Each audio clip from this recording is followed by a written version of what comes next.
Well, welcome everyone to Mastering LLMs. I'm your host, Kevin Dewalt, founder and CEO of Prolego, where I help Fortune 1000 companies automate their businesses with generative AI. Today, I am so excited to be joined by global technology executive, investor, and good friend, Tim Jones, to discuss how LLMs will impact the SaaS business model. It should be a great discussion because both Tim and I have been on the founder and investor side of SaaS businesses since I guess it was before they were called SaaS. Tim is probably right back when it was application services and they had a bunch of other names. So anyway, Tim, welcome so much. Thanks for coming. So tell everyone a little bit about yourself and your work. Thanks, Kevin. Thanks for having me, and it's good to see you. And thank you, everybody, for joining. So, quick background on me: about 30, which is crazy to say, 30 odd years of experience in the enterprise world in enterprise computing. I started my career at Oracle. Was at Sybase back in the days before Sybase became public. Have worked with or founded a string of enterprise related companies, largely at the application layer, focused on CRM in many cases, or systems management oriented companies. Spent time in the venture world with More David Out Ventures, where I helped open up More David Out Ventures' first East Coast operation during the internet bubble.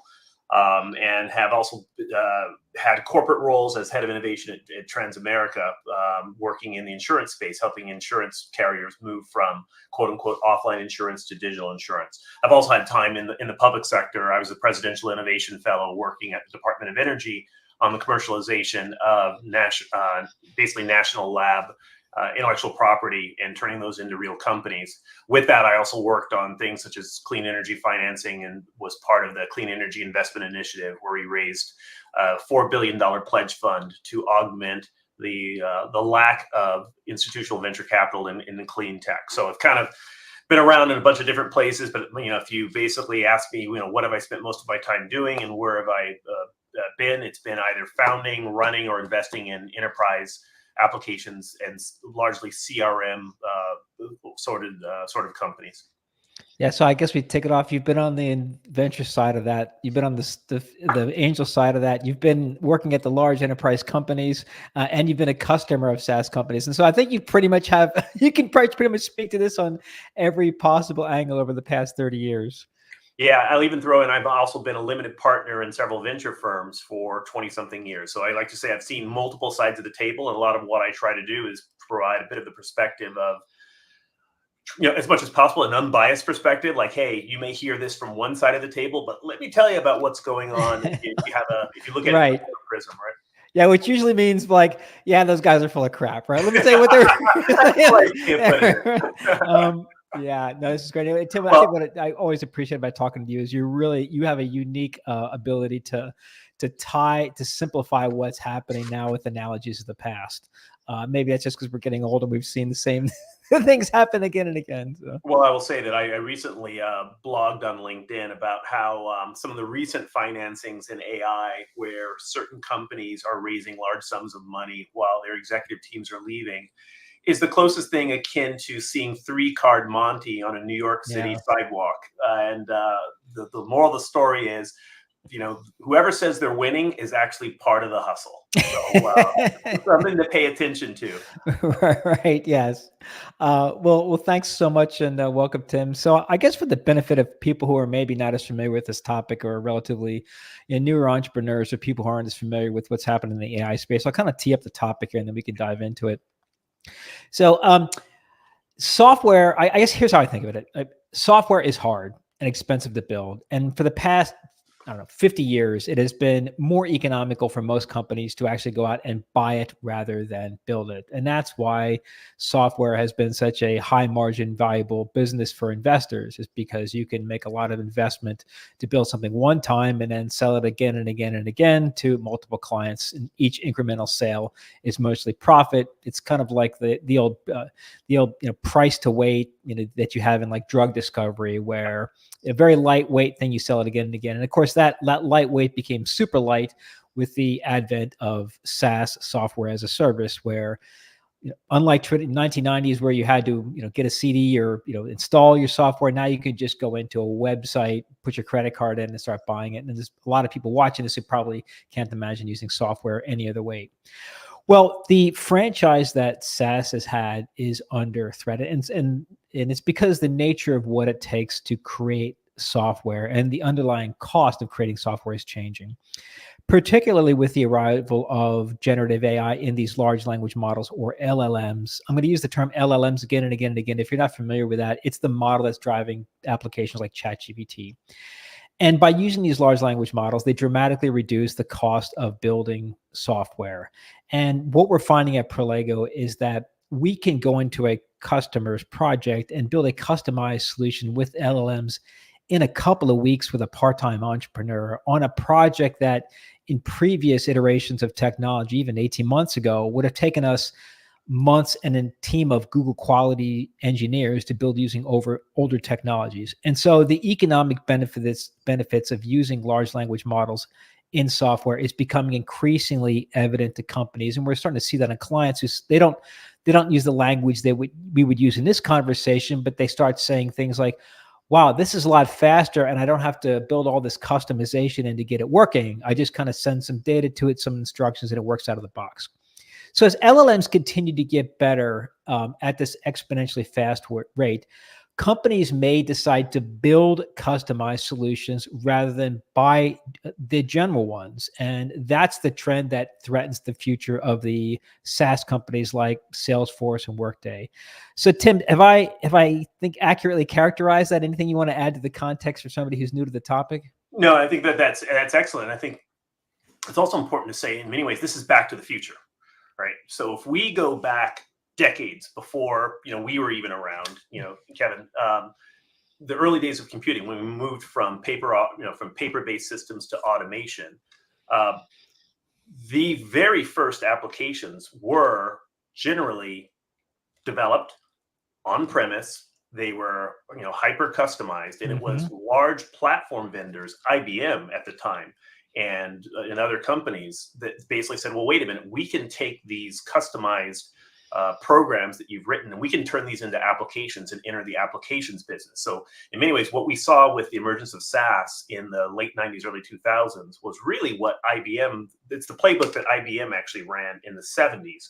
At IBM, CompuWare, a variety of other companies that were basically moving off of the mainframe era. Yep. So yeah, so everything you said is correct, but I like to say, again, it's history doesn't always repeat, but it damn sure rhymes. We're rhyming again with a transition that occurred previously in the history of computing and technology. So as you look into your crystal ball and you think about the multiples and the margins that companies like Salesforce and Workday, these companies have had, like what's going to happen in their sales processes with customers? How do you think LLMs and generative AI are going to impact their ability to sell and create value? Yeah. So if you look at the percentage of revenue which has gone to R&D, a big part of the SaaS world has been driving that percentage down. So if Yes. you look at traditional enterprise software, you had like 25% of revenue going towards R&D.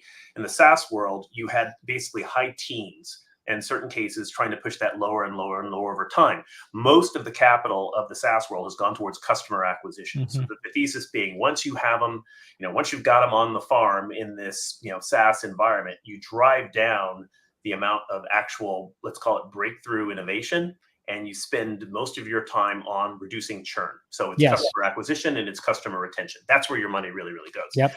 Now, those companies are going to be forced to compete at the R&D layer again. And so their net margins are going to basically go further and further south, because now they still need to keep, right? It's the proverbial, they need to keep two plates spinning at the same time. They need to keep the customer acquisition plate spinning, because that's the name of the game in SaaS revenue growth. They need to keep the churn numbers down, so they're going to have to invest in customer success teams, customer onboarding, etc.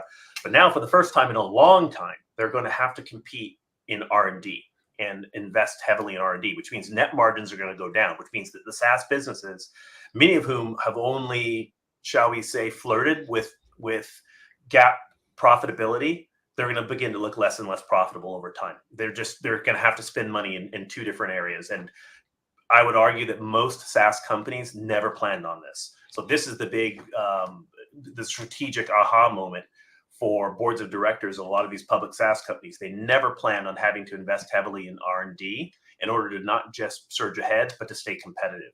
And that's going to hurt a lot of them. And I expect we will see consolidation. We'll see companies that were never profitable in the first place on a GAAP basis, looking for a safe place to go. And we just saw it this week with Smartsheet being taken private by Vista Equity.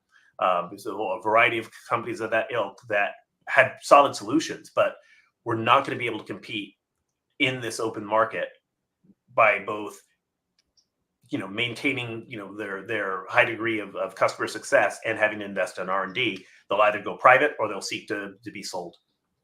Well, that's a really interesting take, Tim. I hadn't even been thinking about it in terms of the net profit margin of the company themselves. But you're right. If I think about, having started a number of SaaS companies myself in the last 15 years and worked with a lot of founders, you never talk about technology risk when you're doing due diligence or you're thinking about it. It's all about how can I get to product market fit and how fast can I get growth and drive people through the machine, get them to sign up, retain them, extend sales cycles, get penetration, lock them in. It's all marketing and sales driven. None of it is R&D. And as we enter a world where they have to start thinking about doing real innovation, they're not set up to do it. They don't think that way. They'll probably do a lot of dumb moves, like just randomly buying startups and trying to integrate them in without really having a plan. And it will look like a mishmash of stuff to customers. That's an interesting take. And I guess I saw that a little bit with some of the announcements. I'm going to spend a lot of time beating up on Salesforce, which is probably unfair to I have friends that work there. I work with Market Oracle, so. Yeah. Okay. Yeah. So obviously, I think, no matter what I would say to Mark, you would probably say, well, you look at your bank account, Kevin, look at mine. Let's decide who wants to make an argument. But I see what they're doing. And it feels like they're caught in the classic innovator's dilemma. Like agent force, we're going to make all these agents and LLMs going to drive all this value. I'm thinking, you're talking about changing your entire technology stack, how you've been training customers to use your product for years, their workflows, their integrations.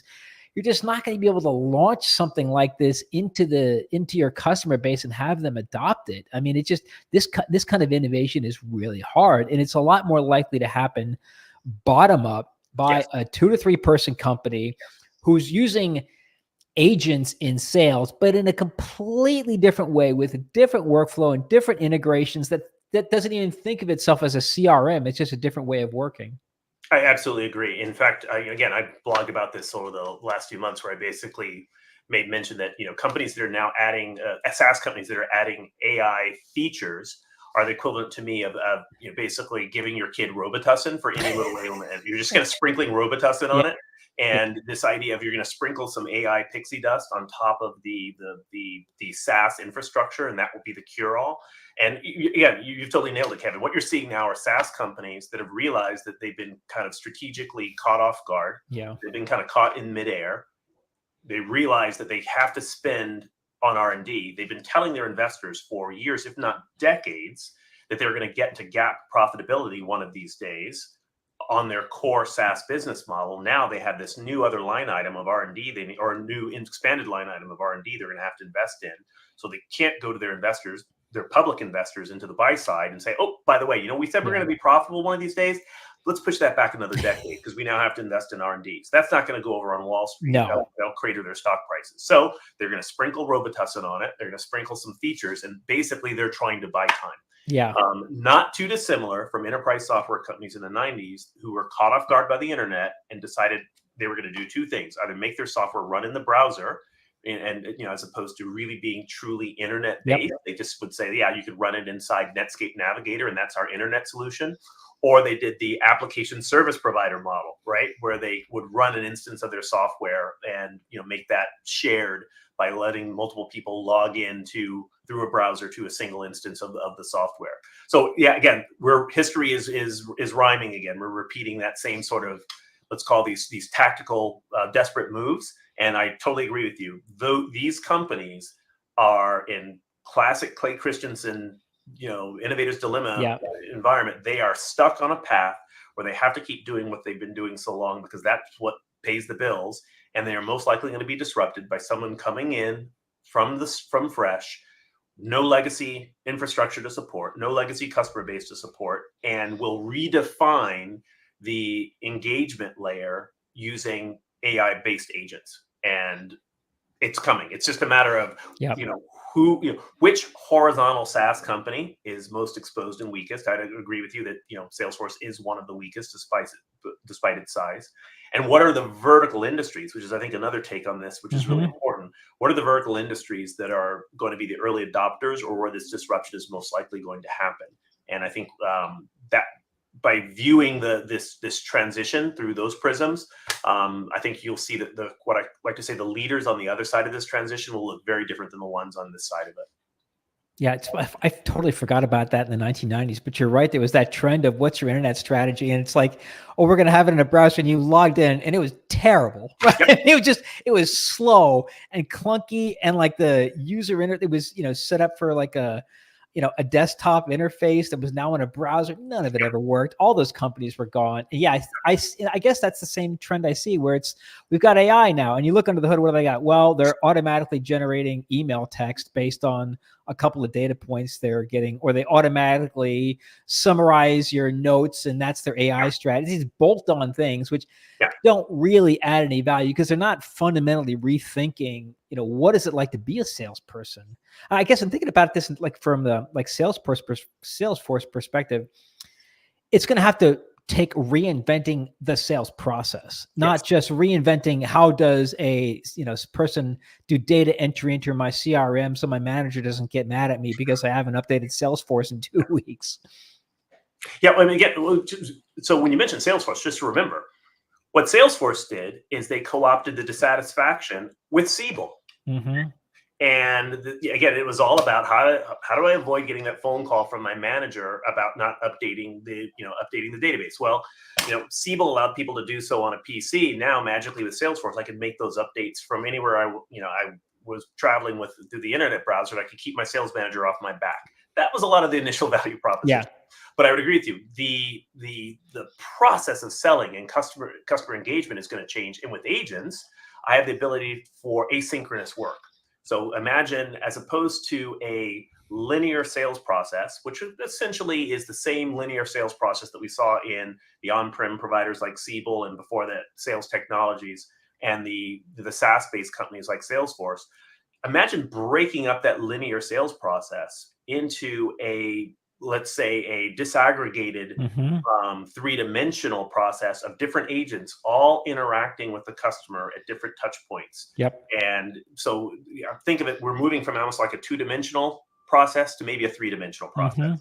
And that's where I think there's going to be the innovation. And this is where the proverbial, two people in a garage with a dog and a half-eaten pizza have the opportunity to radically change CRM and customer engagement, as opposed to just throwing on another feature on that linear, two-dimensional sort of process. Yep. Yeah, and the thing about the innovator's dilemma is that I'm not going to say, hey, Salesforce is doomed, but the problem with the innovator's dilemma is, what do you do about it? Because if you go out and talk to your existing customer base, a lot of them will tell you, we want email summary and agents, and you're not thinking about disrupting the whole industry and eating your own product and disintermediating your own product the way that the two entrepreneurs in the garage will do. The example I like to use from recent is Chegg. I don't know if you followed their stock price, but I guess it was right around when GPT-4 came out. So this would have been, I think, Q1 of last year. Yeah, they came out and said, hey, quarterly update. It basically said, hey guys, good news, bad news. Bad news, ChatGPT is eating our lunch because students don't want to pay $20 a month when they can use ChatGPT for free to do their homework. And the stock tanked. But then the management did a great job of saying, we started partnering with OpenAI 5 months ago. We're integrating, we're migrating to generative AI is the core of our company. It's our future. And they had this great plan. And then over the last 18 months, it's been a steady downward trend. I know because I bought some stock in Chegg right after that announcement because I believed them, and it's lost like 90% of its value because there's nothing they can do. The force is too hard. You can't change that much when your customer is just screaming for the door to take a free product. What can you do? Well, so I think there are a couple of models here. One is first of all, there's got to be recognition, right? There's got to be that aha moment around the boardroom of the quote unquote legacy or incumbent company where they realize this is it. This is one of these moments. I call it the mammal scampering by the foot of the Tyrannosaurus Rex, right? The mammal scampers by, the T-Rex looks down, and does the T-Rex say, these mammals, it'll never last? Or does the T-Rex realize there's something else about to happen and change its ways?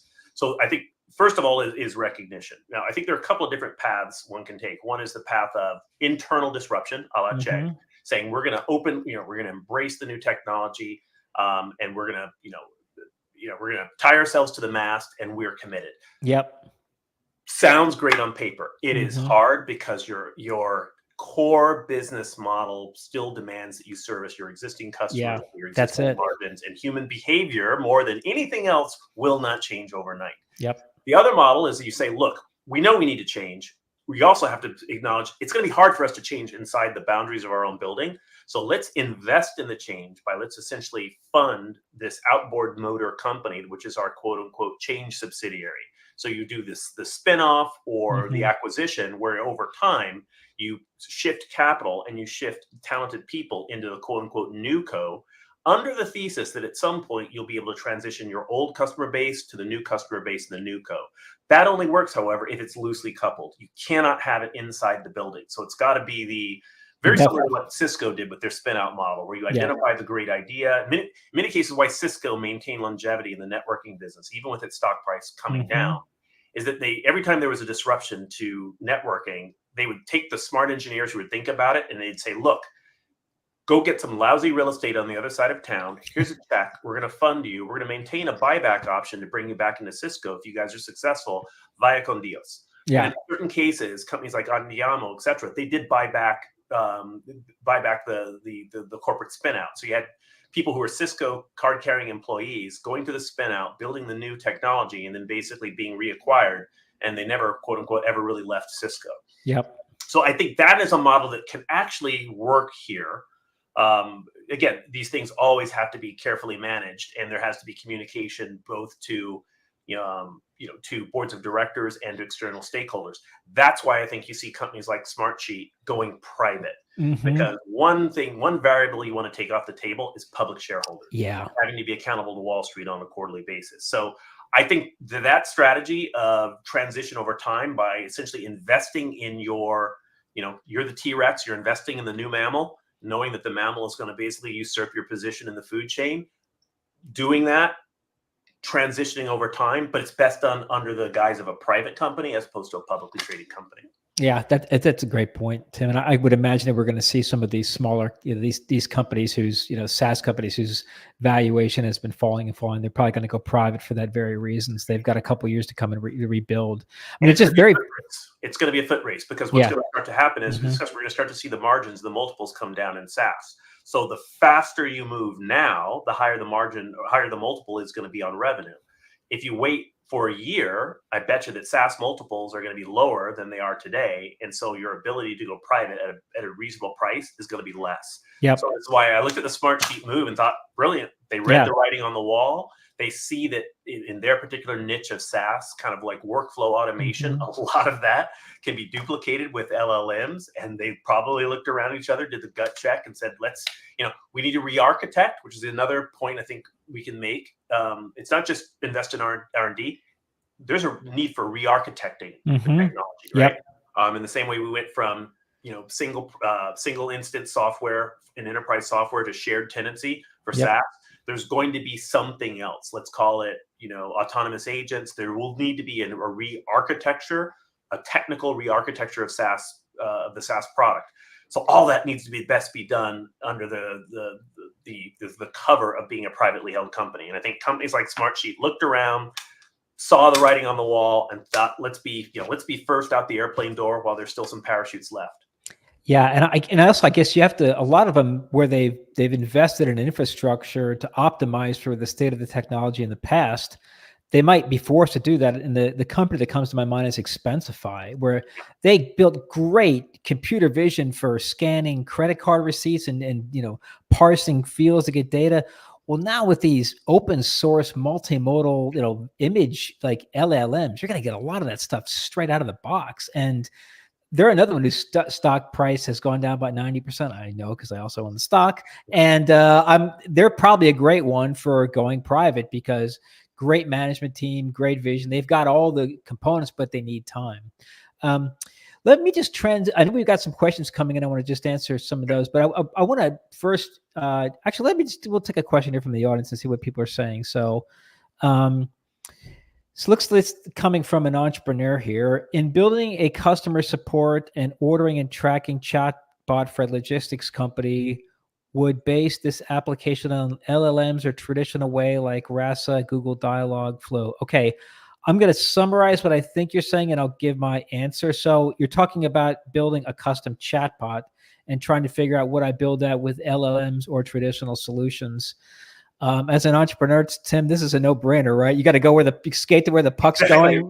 Right. It's and I'll say this first of all, as again, I'm old enough to remember Google Orchid, right? So I think you'll see products from some of the major vendors be end of life overnight. So I wouldn't build my company value proposition on components from companies that may, at the switch of a hat, decide that they need to put their capital elsewhere, and then you're left with this this air pocket in your stack. So if it were me, unsolicited advice, I would have as much direct control over my technical destiny. And that's what's great about this question, because it does tee up I think a really important opportunity with this evolution from SaaS to LLMs. Mm-hmm. This is the first time in decades where customers are going to have the opportunity to seize back technical destiny. Yeah. To be able to take control of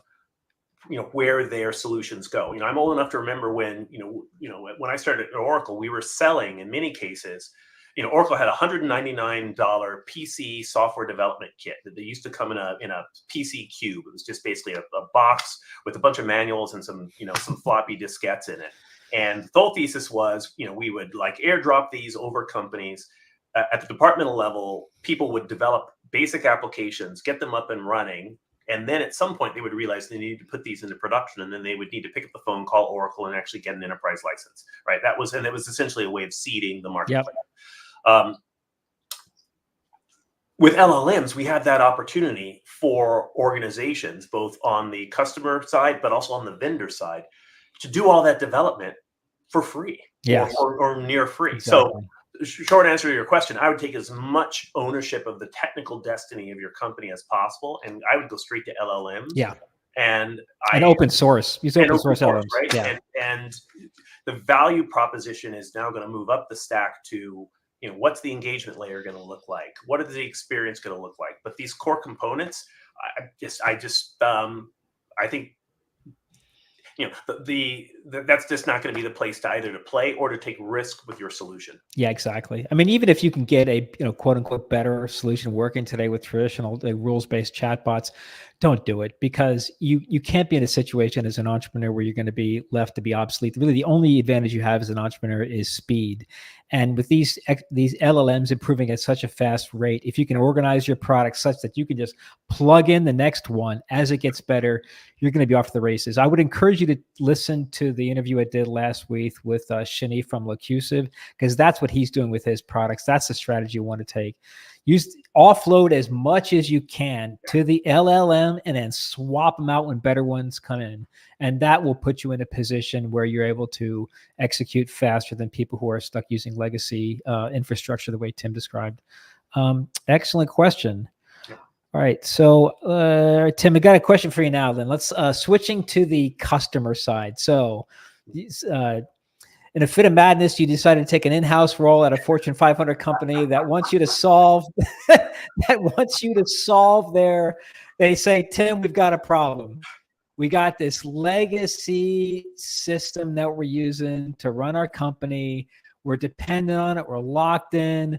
It's buggy. They don't make updates. It was supposed to solve all of our problems. It's obsolete.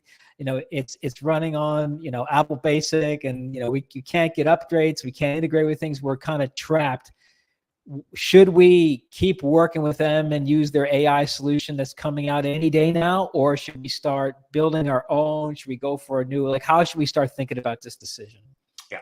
So I'll preface this with, just before we had this meeting, I was talking to a colleague who is in the midst of working, without going into too much detail, working with an organization that is basically blowing the dust off their IBM System 370 mainframes.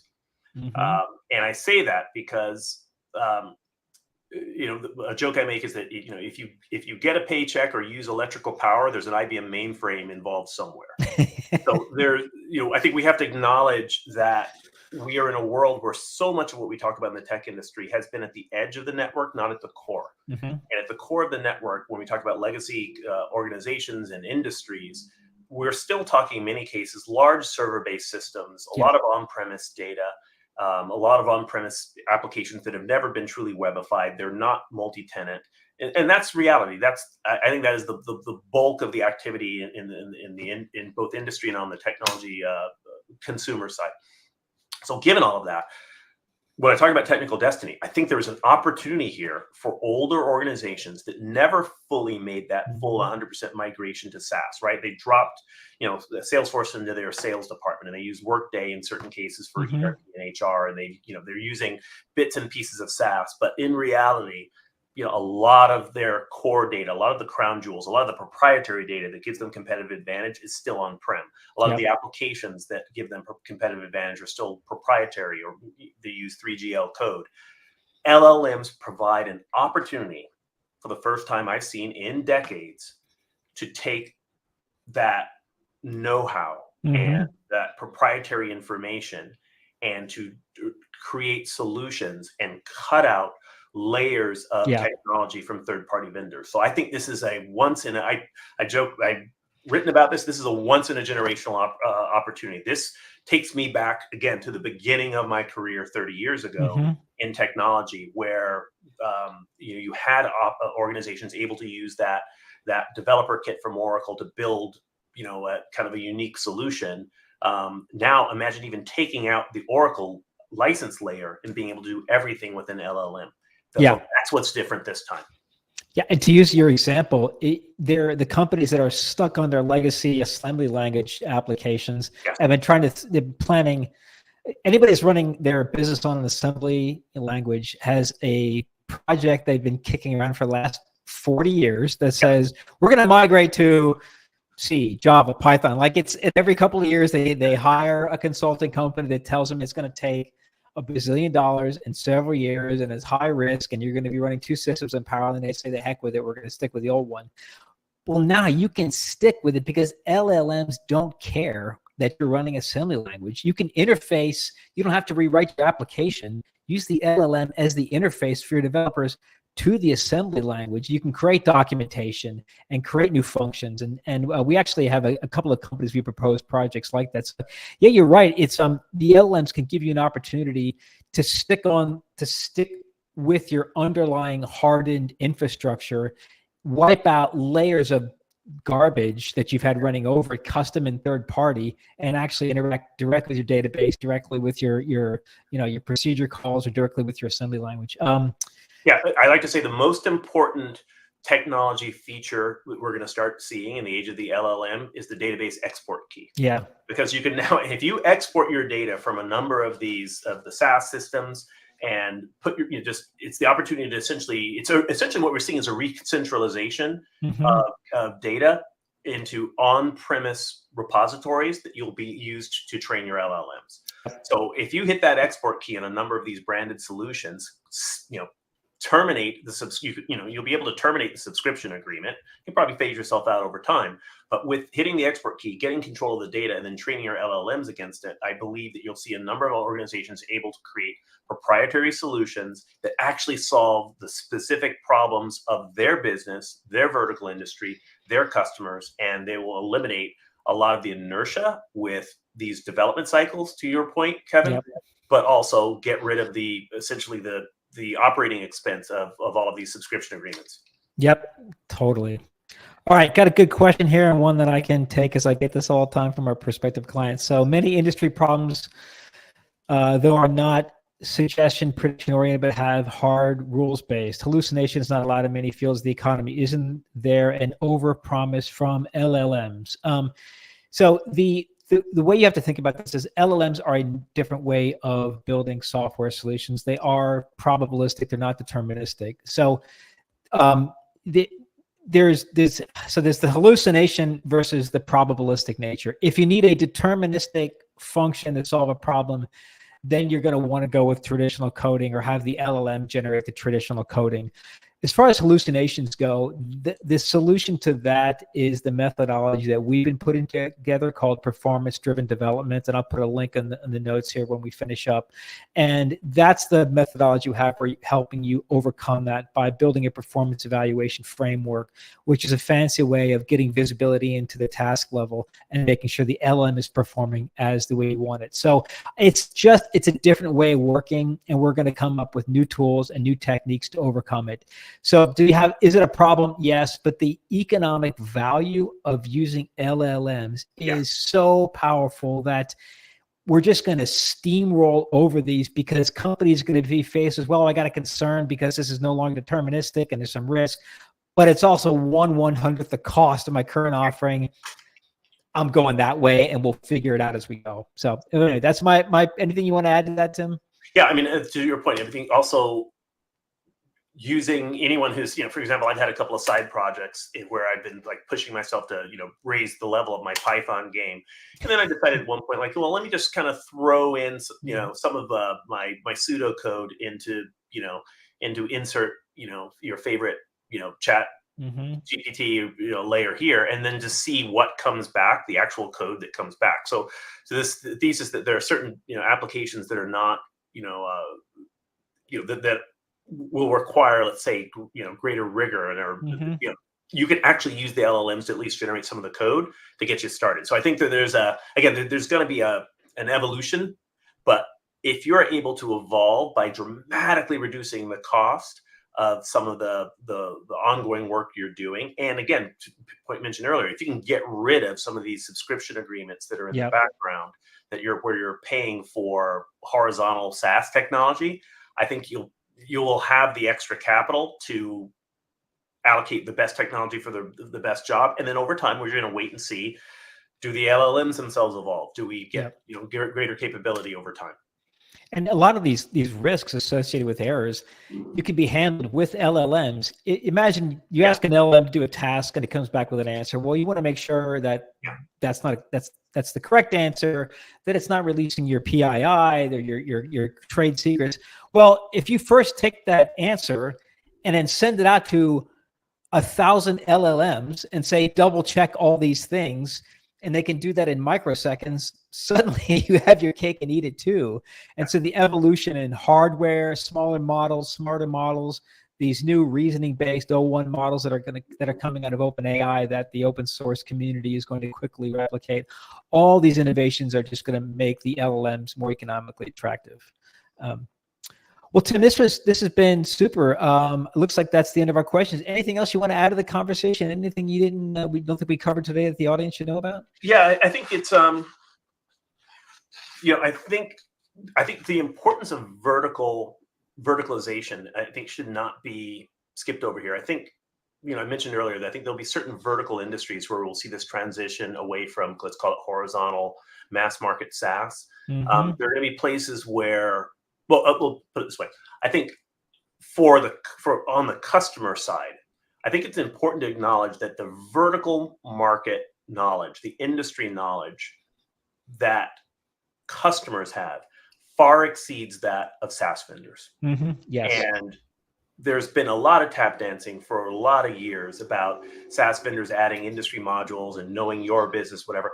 Let's be real here. The people that know your business are you, if you're the customer, that really know the industry. And so I would not discount the impact for the first time in decades, for the users, for the customers to actually take a real leap ahead in terms of capability, far beyond what the vendors can do. Because the real knowledge, the real tacit knowledge, as well as the specific proprietary data in these different industries, is not sitting at the vendor side. It's actually at the customer side.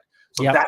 that's what's exciting to me, because I think we're going to see, if I step back and look at it holistically, where am I going to see the most interesting, cool applications and implementations over the next 10 years? They're not going to come from SaaS vendors. They're going to come from customers. Yeah. It's going to be customers rolling out really cool things where you look at it and go, wow, they built that on site, on-prem, using the knowledge of their people and their, and their proprietary data. That's going to come from the customer. So It that has to. is the most interesting thing that with this transition.